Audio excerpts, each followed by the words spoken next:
Toasty! All right, Yanni, it's been a while since our last Realm Kast, hasn't it? It has. Where have you been hiding? I've been busy, but I'm back just in time for Toasty Tuesday.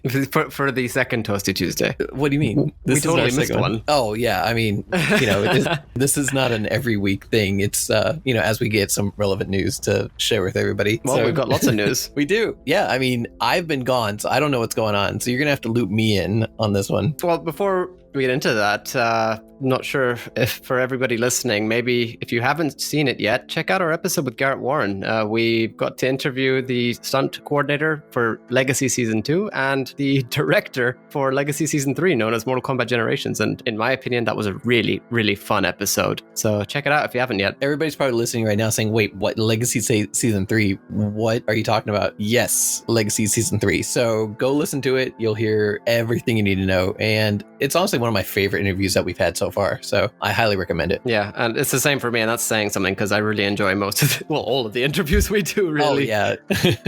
All right, so what do you got for me this week? What we've got on the list today is John Turk sort of returning to the scene. I guess he never really left, but it's nice to see him pop up again.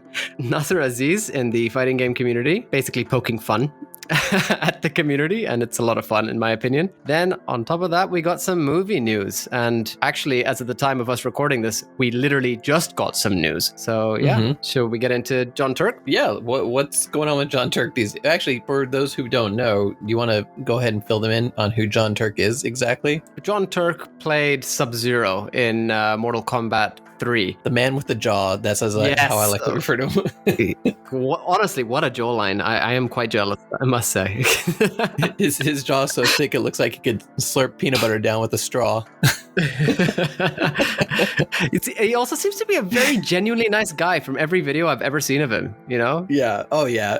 Am I correct in saying he was in MK3 and Mythologies? No, he wasn't. He wasn't in Mythologies, was he? He was in MK3 for sure. He played Sub-Zero. Yes. Sub-Zero. I don't know about Mythologies. I don't recall. I have to check that right now as we're talking. Okay, so he was actually in Mythologies as Sub-Zero. Oh, yeah. And okay. on top of that, he has also played Shang Tsung. In which one? 3. Oh, that's right. That's right. Yeah. Yeah. Okay. I still remember. Actually, I found that out quite recently. I was shocked to find that out because it makes so much sense now, but it's kind of crazy. Because Shang Tsung's jawline in the third game.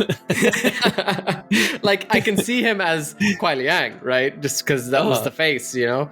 But Shang Tsung was a complete shock to me when I found out. I think, was it him who posted some pictures of him putting on the makeup or something? Yeah, I think so. And Shang Tsung looks so different in the third game, which, I mean, still they made it work. Like, it still looked like Shang Tsung, but yeah. That was one of my favorite Shang Tsung designs, actually, MK3. Is it? MK2 is mine. But I love the face paint. Very Reiko-like. MK3 had so much face paint throughout every character. I loved it. Masks, face paint, throw it at me. He actually also played all the ninja, basically, in Trilogy. Oh, wow. That's cool. Yeah, so that's pretty cool. And basically, he returned with a sort of skit. I guess we can call it a skit, basically acting as Sub-Zero. I don't know how to really talk about it. It was just a little bit of fun, it seemed like. I have seen it, but I didn't have a chance to actually listen to it or anything. What was it about? What is he trying to get into the new movies or what's going on? It seemed like it. Yes. Basically, he was acting as Sub-Zero and saying it seems like we've been forgotten in the background. And he's basically talking about the old school cast, the OGs, for Mortal Kombat. And at the end of the skit, he basically says thank you to the community. It's a fun community and all. But he and certain others in the community feel like the OGs have been ignored when they could have, made cameos and stuff in the upcoming movie. And what he was doing was basically saying, tell the guys in charge that you'd like to see us all obviously not make it into this movie because it's done, but into future sort of different movies or shows or whatever they're going to do. They'd love to make it in as cameos or whatever because they don't want to just be forgotten. And, fair enough. Yeah, I would like to see him as cameos myself, but that's something fans have to demand. And the thing is, fans don't associate the original Mortal Kombat characters with the actors. Hold on, I say that, but I mean, the casual fans. They're not like, oh yeah, Mortal Kombat 2 was great, and I love that performance by insert actor's name. They don't see that association. The casual fans don't. It's usually us hardcore fans that are like, oh man, I really miss the way that, Daniel Pacina did hit this particular stunt and things like that. So yeah, and to be clear, saying casual fans isn't a bad thing. It's not meant as an insult. It's just, Right. there are fans who just don't care too much about, say, who the actors were or what Sub-Zero was eating that day. You know what I mean? I mean, I think it would be cool to have them back as cameos. I've always wanted more cameos within the Mortal Kombat, because Mortal Kombat is all about cameos, if you think about it. Look at Kerry Tagawa. I mean, he's played Shang Tsung in almost every rendition of Mortal Kombat out there. And it's amazing. I mean, I love it. Including Legacy. That's right. And even possibly Legacy Season 3, which, again, go and listen to the last episode of the Realm Kast for more information on that. Seriously, honestly, I know we're pushing it, but if you guys haven't checked it out, it is such a good episode, in my opinion. Mm-hmm. Okay, so he wants to be in the new movie. Was it just him in there? Because I thought I saw maybe Richard DeVizio. Yeah, who used to play like tons of characters. Kano, Cabal, Baraka. Quan Chi. Yeah. He was also in Mythologies as Quan Chi, actually. Oh, it's amazing. I don't just want to see the Mortal Kombat video game actors make cameos. I want to see like the Mortal Kombat Conquest characters. Like bring back Adoni. Yeah. Yes. Like I would love to see these. Bring back Adoni. I'd love to see them, honestly. It would be so cool. All right, so what else has been going on? I mean, besides, former actors wanting cameos. Well, the fighting game community always has its share of drama, and we've mentioned Aziz previously on Turk and Bite Size episodes. I'm pretty sure we have, at least, and basically he's a Mortal Kombat player in the Middle East, or a fighting game player in the Middle East, and he actually saw some of my posts and started sharing them, and based on my interactions with the guy, he seems to be pretty cool. And what this guy did was he basically made a troll post saying that he has a great announcement to make, that as of the day of its posting, he was the new NRS Community Manager. So leave a comment below if you have any questions concerning MK11. Okay. And, yeah. I mean, already this is gold. Yes, exactly. Because has the community manager even announced that he's the community manager? I mean, he's already ahead of Tyler, apparently. Yeah. What kind of comments do we see out of this? I can just imagine. It was gold. It really was. Like, okay, so this is obviously a dig at Tyler, and we've said it a million times. Tyler seems to be a nice guy, but in terms of his community manager role, we don't really see him doing much. So this was obviously a dig at that. And so we had some comments, like one by Ravishing Rick saying, "What about Shao Kahn's hammer? It hits like a balloon." And Aziz replying saying, "You can change his hammer in the gear section in customization. Any more questions concerning buffing Shao Kahn is gonna get blocked. This player, Video Games Yo, showed he is viable in tournaments, so get good." Get good. Oh my gosh. Video Games Yo has actually recently been brought to my attention. He's a very good player. But so we've seen some more. And Scarlet, or at Whatamelon, when's the next update with, I love it, a picture of bald Kitana for some reason. But Aziz replying, "Don't ask this question again, but don't worry, I'll make sure to forward your feedback." And then with a screenshot of them blocking Whatamelon. That's brilliant. I mean, there's quite a few. There was, we all know who Tekken Master is. If you don't, he's a very, very good player in the community. And I can't tell if he's fighting, like giving his own dig at Aziz, but basically saying, "Here's the attention you ordered." Which Aziz took pretty well, in my opinion. He's like, "Haha, very funny, man. You are banned at all pro competition events, and Cabal's jump kick is getting removed, and Slight Gas is a tournament ban move now." A couple of my favorites. One was by Landon McElroy, saying, "Sir, why hasn't Shinnok's head been made as a hidden character to fight against? Doesn't take a rocket scientist to figure it out. That should have been in the game since day one." And Aziz replies, "There's a secret input that you can use in Shinnok's Bone Temple where it allows you to use Shinnok's severed head as an interactable. All I gotta say is it's the most powerful interactable in the game." And my favorite, which you're gonna have to post a screenshot of, is basically somebody saying, "When are you gonna buff the rest of the cast to catch up with Jax?" And it's just literally a picture of Jax's butt.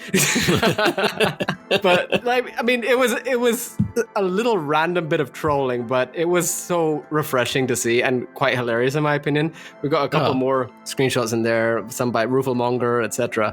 but I love the dig, honestly, because really we are not seeing anything from Tyler. Now, we've spoken about this in the past, about whether or not they're trying not to advertise the game at the same time as the movie because they don't want to take away attention from the movie. Or even like maybe they're all moved on to new projects and they're a little busy with that. Well, that is something, that I didn't mention in our list of topics. There seems to have been a mass exodus of employees from NRS lately. Is it an exodus or is it a turnover? I mean, is it that everybody's leaving, or, is it this project's finished and everybody's moved on to new jobs? Well, that's exactly it. We don't know. Yeah. We have no communication, unless Aziz, our new community manager, feels like sharing some stuff with us. Because I know Tyler won't. I mean, we haven't heard anything about Kombat Pack 3, and to be fair, it's been 3-4 months since we got anything. Rain dropped in November, which was ironically the same time where I was unable to play with people in different regions anymore for some reason, despite MK11 being advertised as cross-region gameplay. But we've not heard anything regarding Kombat Pack 3, although the rumors are still all happening. We're still getting Sereno, Smoke, Havoc news, etc., Deathstroke, stuff like that. Events and stuff have started recycling too, haven't they? Yes, we've now had 3 seasons in quick succession, which we've already had 3 or 4 even at this point, now that I think about it.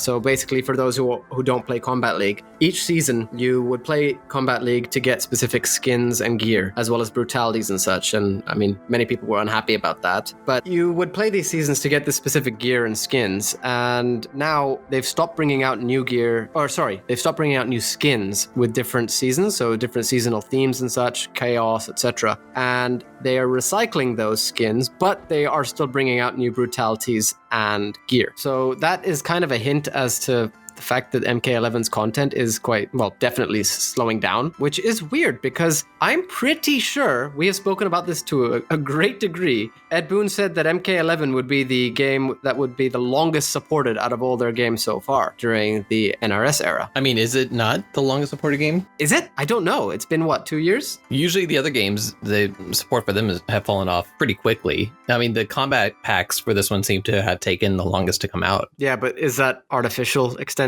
Yeah, or I mean, is it because of, current situation state related of the world that we're not allowed to say on YouTube?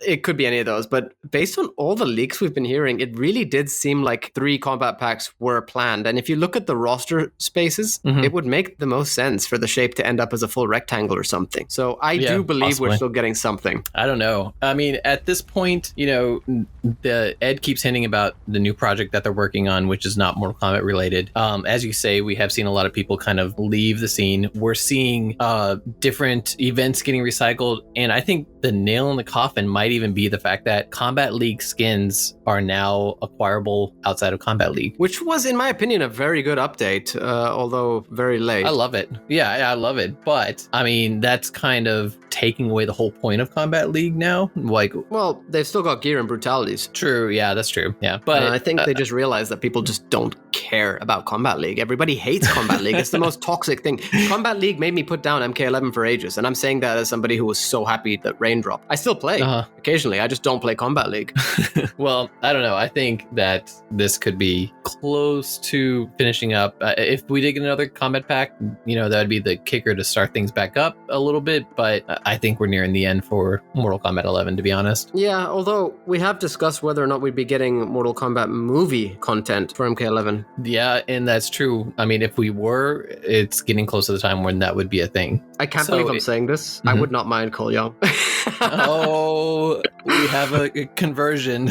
Honestly, Louis Tan's design and the weapons he seems to be using look really cool. I have to say that. Yeah, I'm excited for the whole movie, of course. And, we've had a few people who have gone back and listened to our script leak episode. And, we have some new comments, basically excited to see where the movie has changed. So once the movie's released and, everybody has seen it, I think we can probably get Mr. Midnight Owl to come back on and we can discuss some of the script changes. Yeah, I think that would be a lot of fun. It would be pretty interesting to see what, we were, because based on everything that we've seen so far, a lot of what was shared with us was quite accurate.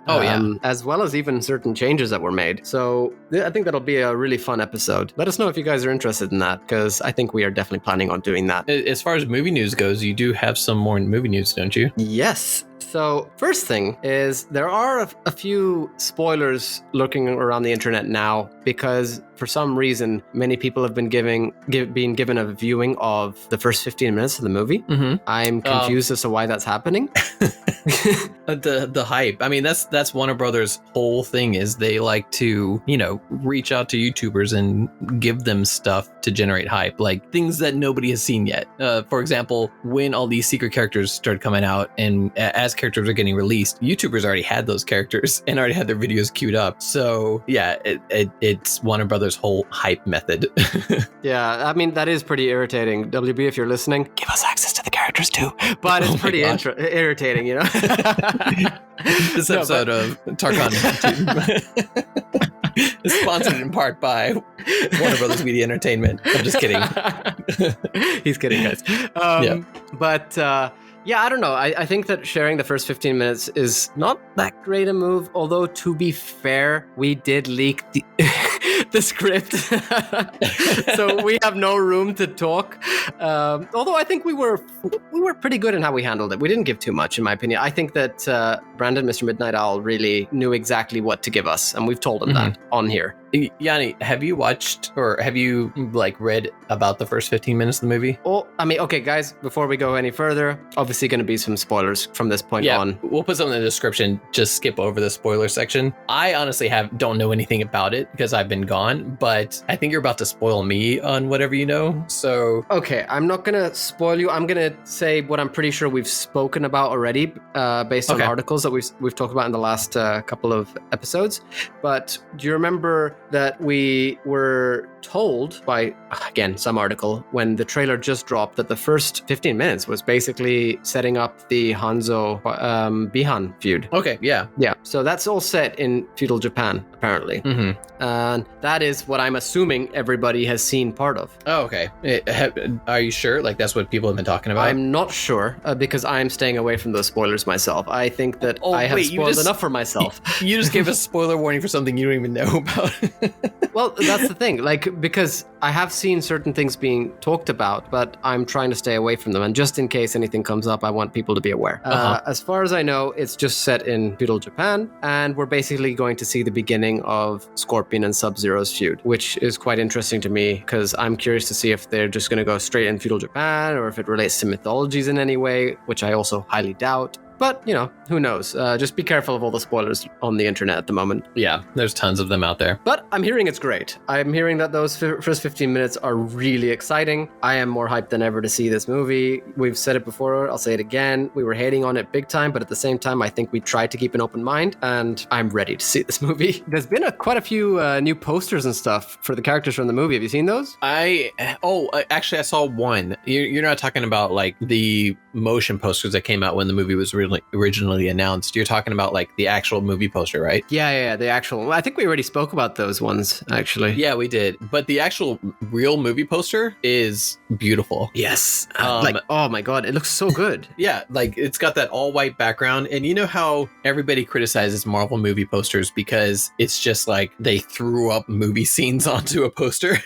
I mean, it's not only that. They're using the exact same formula each time. If you compare, I swear there's been comparison pictures of that, of like the Marvel movie posters compared with like other movies, and it's the exact same pose, the exact same background, the exact same colors, everything, the same style. This is something every unique. Single time. This is, well, the thing is, the layout on this is really pretty. They did a really good job of, incorporating all the characters, putting it all into one place, but making a beautiful poster out of it all. Yeah, and every character looks awesome. Like, look at Raiden. Yeah. I don't know if you're looking at the picture right now. I know I am. Raiden looks beastly, He's got the lightning in his hands. His eyes are lit up. I'm not looking at it. Well, you should be. I mean, Cole looks good. I can't believe I'm saying this. Cole looks amazing. I mean, it is Louis Tan, so I'm not surprised that I ended up liking him. But the weapons look cool. And based on what I'm seeing from the posters, one of the tonfa is very sharp, like a sharp edge sort of, whereas the other one is more traditional tonfa with, I suppose, a sharp point.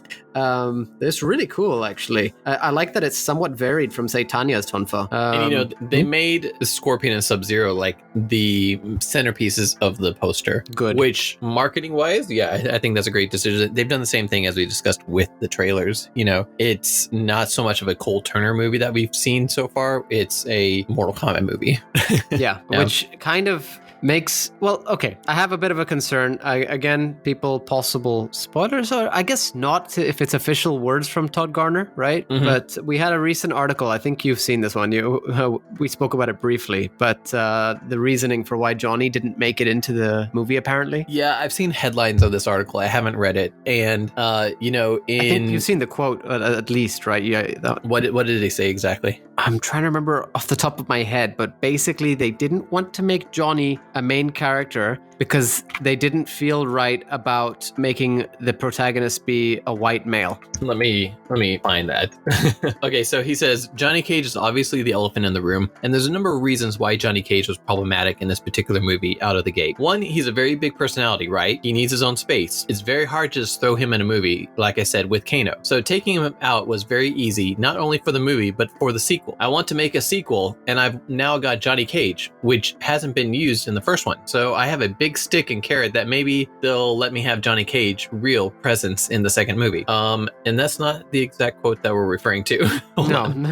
Although that does give us some insight, actually, which relates back to our Script Leak episode with Mr. Midnight Owl. Because, again, we've warned you all spoilers, but basically the way it looks that Kano's role is going to be in this movie is as a sort of comic relief. Yeah. And this kind of settles that. It really makes it clear that he believes that Kano's role is similar to Johnny's as comic relief. Yeah, definitely. As Mr. Midnight Owl had previously said on our Script Leak episodes and even some of the other interviews we had with him, you cannot have two characters of that caliber of a characteristic. Like, you can't have two funny men in a movie because they will clash. It's just too much. This isn't a comedy movie. I still remember disagreeing with him at that. I mean, I just think that Hollywood has this sort of set formula, which sure, it quote unquote works, but that's only because nobody's actually trying to do anything else from what I could see. Like, you can do things differently, and that's something that I would have always expected Mortal Kombat to do, because Mortal Kombat is known for doing things differently. So the quote I'm referring to, this is an article from Niche Gamer. I feel like if I was getting to make a movie with a diverse cast, it felt weird to have a white actor, literally Johnny Cage, be the hero of the story. Garner adds, discussions about this took place during the film's pre-production almost 7 years ago, way before Black Lives Matter. So, I mean, this particular quote has caused quite a stir within the Mortal Kombat community. I mean, we've actually had to mute one of the conversations on the Mortal Kombat group because Facebook tagged any discussions of this possibly being a racist statement as being a racist statement. So, for the record, we didn't mute it because we wanted to. We muted it because the group was literally being landed in hot water for comments which were just discussing and debating. This is honestly, like, how on social media or Reddit or whatever, you get people arguing and it's really bad, like no actual positive debate or anything. This was one of the best debates I've seen. Everybody was being quite respectful to one another. There were maybe one or two over the top. How would you like to label them? Yeah, but I mean, for the most part, it was people kind of giving it back and forth. Kind of discussing some pros and cons about this decision. And it is a very interesting decision. Of course, Louis Tan is the protagonist of the film, and this is something that we've been verified not only through script leaks, but also through plot synopsises and things like that have been released to us. So the fact that they didn't want the protagonist to be a white male character, that's fine. It doesn't have to be. But at the same time, removing Johnny Cage from the movie just because he is a white male character is something that is debatably racist.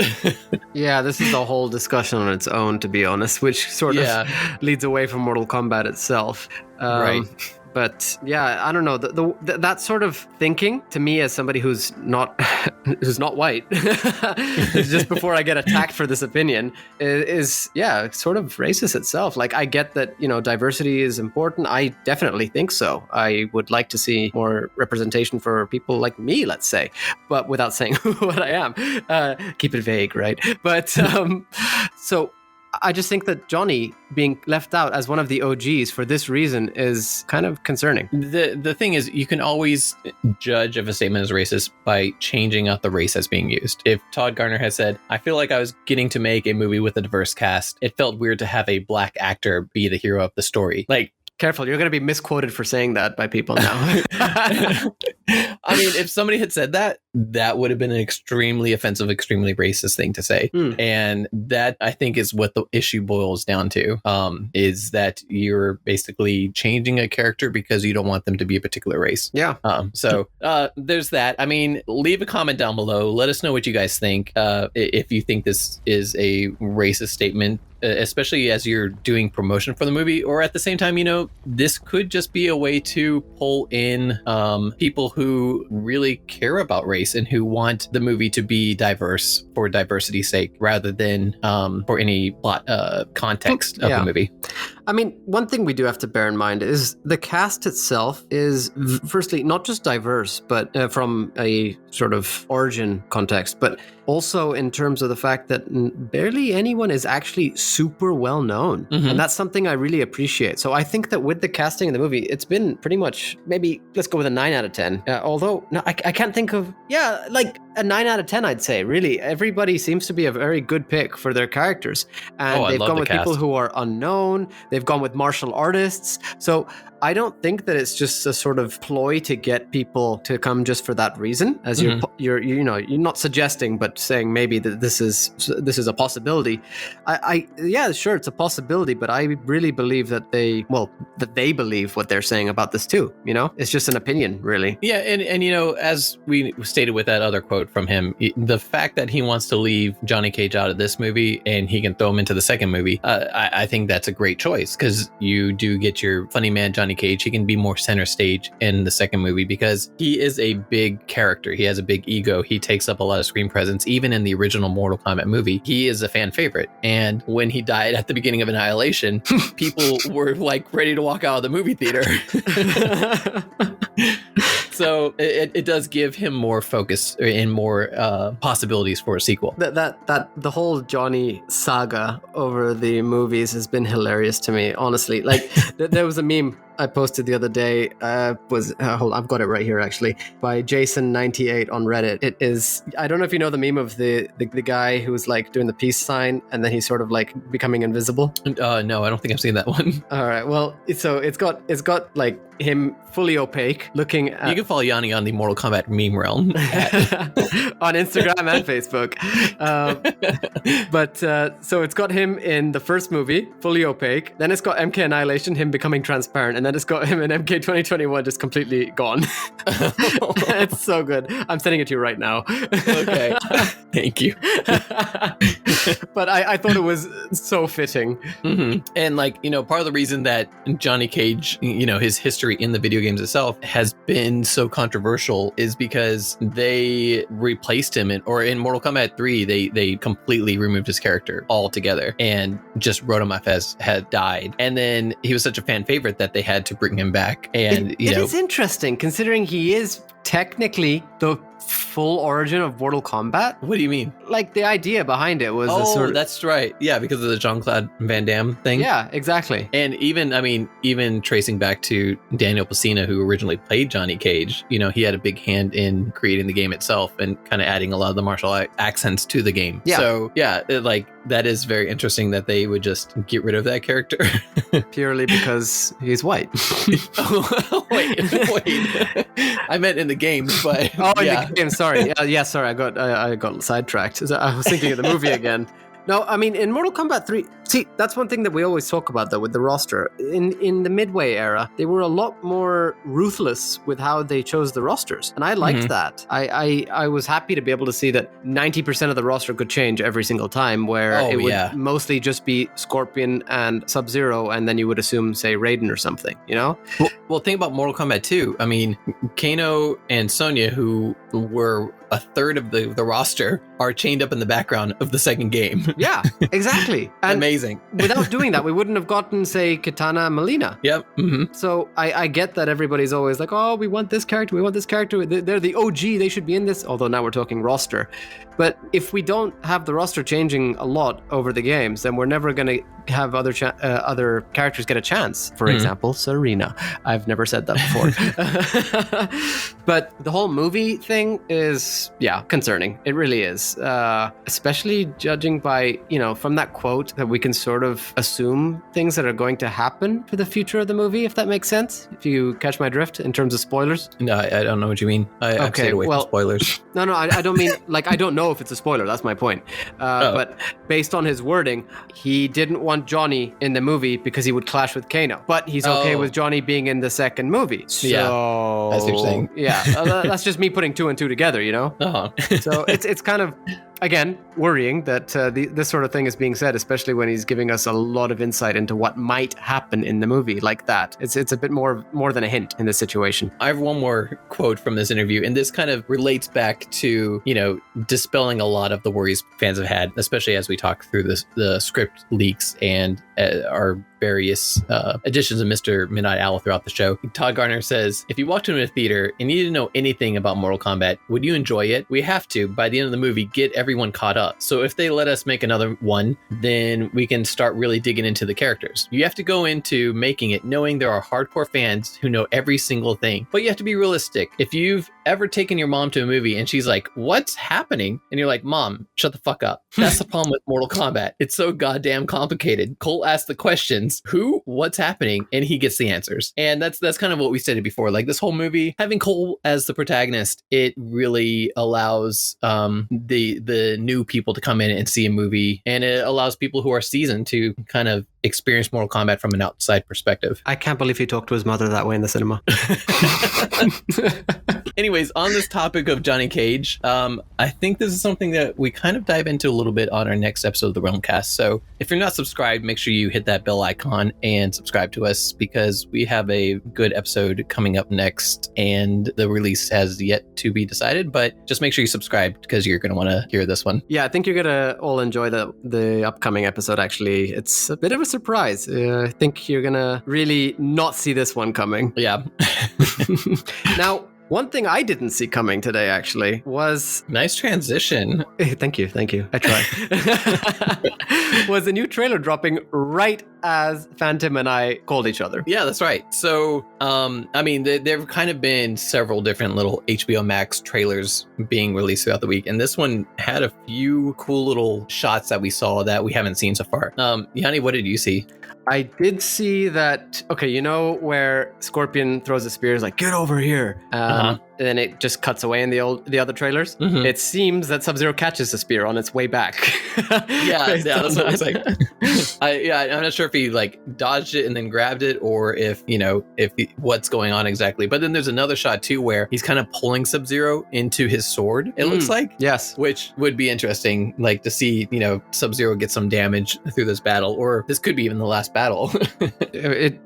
The setting itself is just full of ice, right? So very well could be. Some of the things I noticed, first of all, we saw Melina being kind of, it seemed, escorted by some sort of monk maiden things through Netherrealm, it looks like. And there's a big Shokan statue in the background, which is pretty badass. Oh, that's the one with the holding the swords, right? Is that what you're talking about? Yes, that's right. Yeah. Oh, okay. We also did get another shot of Melina, didn't we? Hold on, let me just make sure before I say anything. Yes, we did. It is that, right? I didn't see a leak. Yep. Yes. Her full-on face with the teeth, right? Yep. She's got her teeth. Way better. So this could be a case of effects that weren't completed for the original trailer, and this has been the biggest complaint from fans is Melina's mouth and her teeth, but she's got teeth, everybody.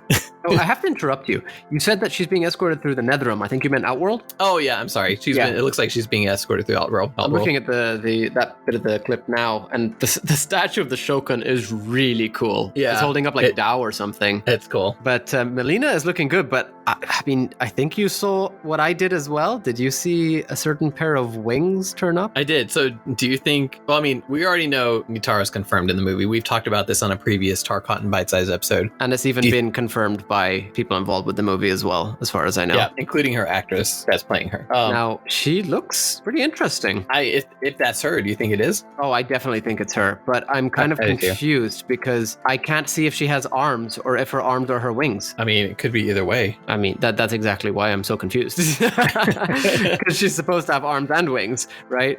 She does have arms. There is a small frame where you can see her arms. So okay, just good. So you know, yeah, that is there. Interesting that, I mean, again, based on the very quick clip that I'm going like 0.1 seconds per second. Wait, does that even make sense? But yeah, you get my point. Looking through it. She's not wearing clothes. She's just scaly. Yeah, it does look like that. She's naked. Well, at least we got 3D era designs back, right? and she's also a very CG looking kind. I mean, like the thing is, you know, we know that there's an actress that's playing her. So to see such a CG shot of her, it'll be interesting to see how she's used in this movie. And basically, she's flying down and landing on a statue above the Colosseum, getting ready to fight somebody. I think it might be Liu Kang. It looks like Liu Kang, yeah. Mm-hmm. So we got fried bat on the way, apparently. Oh, so you think for sure she's gonna die? Yeah, I think that they're throwing characters like her into the movie just to kill them off, to be honest. I do too. It's a shame, but at least they get their could be minutes of glory. And you're right, hey, I do see her arm. Yeah, she was already in Scorpion's Revenge, so she's got a lot. Literally just to hiss. Yeah. And it's a shame that we're not going to get a similar interaction from Johnny with Natara. Yeah, she's never going to get to meet Johnny Cage. Apparently not. Who knows? But I think she looks pretty cool. I'm happy to see that they're showing off little teeny bits like this. This was pretty good. And then we do have a bit where there seems to be some dialogue in, I guess, like Scorpion's head or Cole's head, or I don't know what, if you know what I mean, like to the sort of conversation with Scorpion. Oh, because we don't know what Scorpion's real role is yet. Yeah. One of the things I think is interesting, you know, we've seen the still images, and we've seen a few videos of when Scorpion appears in front of Cole, it seems like. Inside this ice cage thing that seems to be that final scene, or the scene that everybody notices from the Sub-Zero Scorpion fight. Yeah. When he appears, do you know what he says? Did you notice what he says? You're gonna have to remind me. It has begun. Oh yes, and it sounded pretty cool actually. It does, but I love, you know, that they're incorporating little tiny Easter egg type callbacks to the original movie like that. Yeah. You know, of course that was Shang Tsung's original line, but to hear Scorpion show up and say that, it's cool. I'm looking at the scene of Melina's teeth right now, and her mouth, okay, it looks a lot better than I guess I was expecting, but it does seem like they're going the sort of MKX or MK Legacy style of mouth. I mean, yeah, her jaw doesn't open up, but I think I can see it starting to open up. I definitely think it's like an MK Legacy type thing. You know, we see that she has that scarring stuff around her mouth, but I think that's kind of where the fold is at, that her teeth are hidden behind. Yeah. One thing I would really like to like praise is the fact that they gave Sonya energy rings. It's from what I can see, rather than making it tech. They look just like the energy rings that I loved back in MK1. You know, I didn't mind the fact that they turned it into tech in the later games. Of course because, you didn't. Well, you know, it gets rid of that, you know, every warrior has an arcane or whatever that they're using in this movie. That's Mortal Kombat. That's what we want. I like the fact that anybody can become a contestant in Mortal Kombat, and, you know, anybody can compete. You know, if you got energy rings that you wear on your arm. We have Stryker for that. He has the power of gun. Yeah, but the thing is, in this new idea of Mortal Kombat, Stryker would have competed not just because he has guns, but also he has a super leap that allows him to. Please tell tell me you know what I'm talking about when I say that, by the way. The power of guns? Yeah, you do know what I'm talking about, right? I thought so. Maybe not. Okay, there's like this post from a while ago, and it's so good. Mortal Kombat has the best characters because literally none of them feel like they belong in the same genre. The main trio is a monk, an army girl, and an actor. There's ninjas and gods and sorcerers and cyborgs, and a guy with knives in his hands, and a blind samurai, and an immortal cowboy, and a naked bug lady, and an Aztec war god. The Keeper of Time is some bald chick voiced by Jennifer Hale. There's a character who's literally just a cop, like not even a cop who has incredible martial arts skills or anything, just a completely average cop who just got pulled into this. His power is gun, and he once defeated a big four-armed fire-breathing tiger monster using only the power of gun. What is this from? I don't know. It's a post that I found and I loved it. If you search Striker Power of Gun, it comes up immediately and it's so good. Oh my gosh. But that itself is enough to go back on what you're saying. We have enough tech. Sonya needs her energy rings. Yeah. Well, I like it. I think it bases it in realism rather than... I mean, that's one of the things that I'm not too excited about with this movie is everybody has an arcane. Like everybody that competes is trying to unlock their hidden arcane. Cole Young or Cole Turner or whatever he is in this movie now, he has some special power that's hidden deep within his soul, and that's why he's in Mortal Kombat. Not because he's actually a good martial artist. Yeah, I guess I see where you're coming from, but also do remember the fact that Mocap made it in. But Mocap and he's technically in the movie if you think about it. Oh my god, no. Yanni, no, we're done. This episode's finished. Actually, I'm curious. What do you all think? Do you agree with Fantim that you'd prefer all the characters to be able to have joined the Mortal Kombat tournament regardless of any arcane abilities? Or do you prefer the original sort of mysticism that Mortal Kombat's always had? I did not word that in a biased way at all, but please let us know. All right. Well, thanks everyone for joining us on this Toasty Tuesday. Sorry for the delay, as usual. It seems to be a common thing. We do have that really cool episode of the Realm Kast coming up very soon that we mentioned earlier. Again, I cannot stress you are not going to see this one coming, so get excited. We're really excited to bring this one for you. Let us know what you think of all the topics, especially the movie news. We're barely a month away from the movie. I am really hyped. I think everyone is, so I want to hear what everyone thinks about that. Anyway, to keep up to date with us, please like, follow, subscribe to the channel, ring the bell so you can see, when we're uploading stuff, when we're going live, etc. And we'll see you soon. Thank you very much.